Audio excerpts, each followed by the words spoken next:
What an amazing, inspiring story. I'm a musician from India, and even now I wouldn't have the guts to do what she did back then. She just got up one day and she's like, I'm going to be a musician, not in this country, I'm going out, I'm going to go travel, and I'm going to be an amazing musician. And she did it.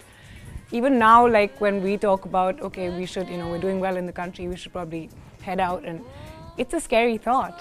She was all of 19 when she did it.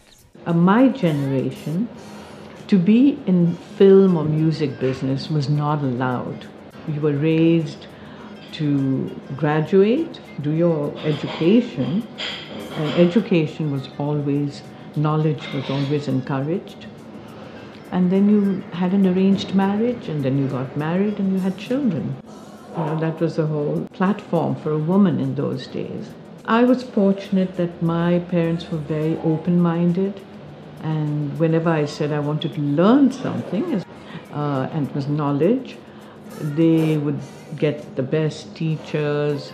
I had a Guruji, his name was Guni Gandharva Pandit Lakshman Prasad Jaipurwale. His school of music was the Jaipur Gharana. And when I said I want to study opera, okay, so then I was taking opera as well. And the Royal Associated Board used to come to India to take our exam. And then I got fascinated by jazz. So there were only 2 radio stations we could hear. One was called Voice of America, which came at an unearthly hour in the middle of the night, but I used to keep awake to hear it. It was a jazz station. And then there was another station called Radio Ceylon from Sri Lanka. So that was my introduction really to Western music when I was about 12. And I was fascinated by this music because it had a similarity, I felt, with Indian classical because of the improvisation and, when you do your tans or you do your murkhis and this and that, and I could see it all working out. So I said, it'd be interesting to take music from the oldest culture, India, and blending it with the youngest culture, which is America. And that was really my goal, was to synthesize 2 cultures, to be like a bridge, and do a global fusion. And that was in the 1960s. It took a lot of courage to come from India to Paris to New York and try to find these jazz greats. And she made contact, and she worked with a lot of the black jazz artists, and a lot of her albums reflect that. So it was pretty tough when I first got to the States, and I had applied to every university there. And they all wrote back saying, we don't have a jazz department. They didn't even have a jazz department at the time. And I felt I should go there because it was an indigenous form to American culture. It was not really a European culture, so to speak. And I always connected opera with Europe and jazz and blues with America. My very first album, not Devil is Loose is my 3rd album, but my first album, which is self-titled, just my name, is called Asha Puthli. It was done in London. And they'd asked me to change my name, and I'd said, no, that's it, because I want to be opening the doors for other Indians to be able to come across. Why? Because there are many talented Indians who are not able to come, who sing Western music, and it's not a level playing field, and we need a level playing field. We have to be able to cross over. It shouldn't be just the Westerners who are coming to India, taking our music and going back. My generation was the Beatles, for example. There was Taj Mahal, there was John McLaughlin, all who came to India were inspired by Indian culture, by Indian music. And I said, but we are also influenced by Western culture. We have a British hangover, the colonial hangover. So why can't we come the other way? It has to be a 2-way street. So I said, I'm not changing my name. No. So this was a big sort of hurdle for me. The CBS decided not to promote.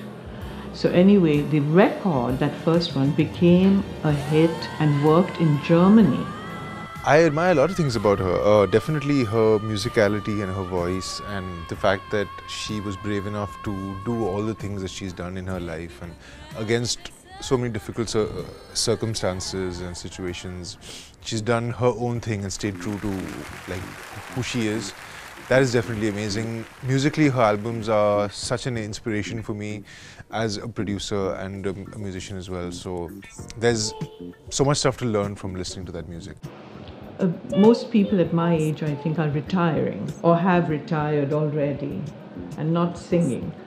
And in my case, as I mentioned, because I've been rediscovered, it's like starting a new career all over again. A lot of young hip-hoppers, for example, used to sample my work and still do. And then I did the famous Gayatri Mantra, which every Indian knows, Hindu knows. And so it's a Gayatri Mantra, but he set it to an EDM kind of music.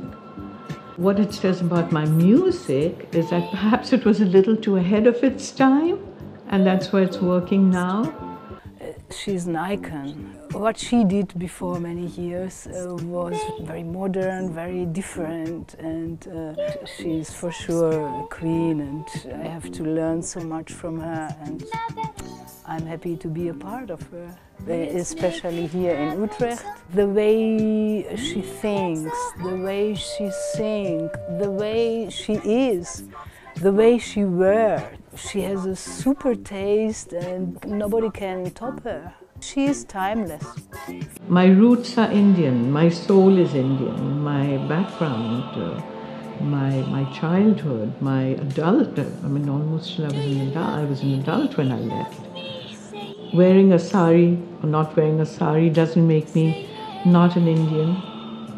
I'm Indian in my philosophy, and I use a lot of Indian philosophy and Indian themes in my music. For example, with one of the songs, Say Yes, it's based on Indian philosophy. Like I say, daylight comes and opens like a lotus, your eyes rise. So there is Indian philosophy in my music, quite very often actually.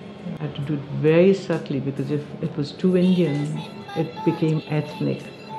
Yoga in an actual physical way, how it's helped me. In 1972, I was sent to a studio to meet a man called Ornette Coleman, and I never dreamt that I would end up singing with him, never.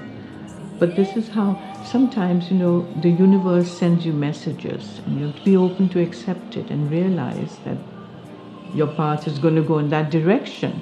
So I sang and won the Downbeat Award, New Jazz Vocalist, you know, which was the first time an Indian had won. And it was a tie-in with someone I admired tremendously, Ella Fitzgerald. She was my idol. She was the one who'd inspired me. So it was a wonderful feeling. And in fact, the record was in the Smithsonian Museum. It was called Indians Who Changed the Nation. Had I not practiced yoga, I probably wouldn't have been able to do it. Here I had to know that I'm totally centered within myself and I could be creative despite everything else that's going around. She is friends with my mother, and so they were friends since 1970, and so she's been in my life forever, and she is the most beautiful person to me in the world. She is just, she cares so much, and she just always sees the beauty in everyone. And it comes out in her music, and it's such funky space, like jazz, it's so neat. And Asha has always been just the coolest person in my eyes since I was a little girl. You do indulge, you're invited to dinners and fetes, and you know, you become a celebrity, and you do television, a lot of television, and yeah, and you get interviewed. And I guess that's what you call celebrating, yes. A lot of people say they make sex to my albums, so I guess. And when they get divorced, they fight over the album. They tell, you know, like some people have named their baby after me because of that. And there's one lady who's put it on YouTube. Her baby is sleeping to my song, so she's put that, yeah. You have to give to the people. You have to give your love, you have to give your energy, you have to give everything to them, because they, in return, give you love, and, you know, they make you feel alive, and it's very special, you know. It's a special connection that you have. Asha is probably the most inspiring person I have ever met in my life, the most humble person I have ever met in my life. I probably knew Asha for a good year and a half before she even told me that she was a singer. She's definitely very spiritual. She's very understanding. She's very passionate. Asha will sing, and she'll continue to sing, and she will never stop singing. She made her mark in history. She did.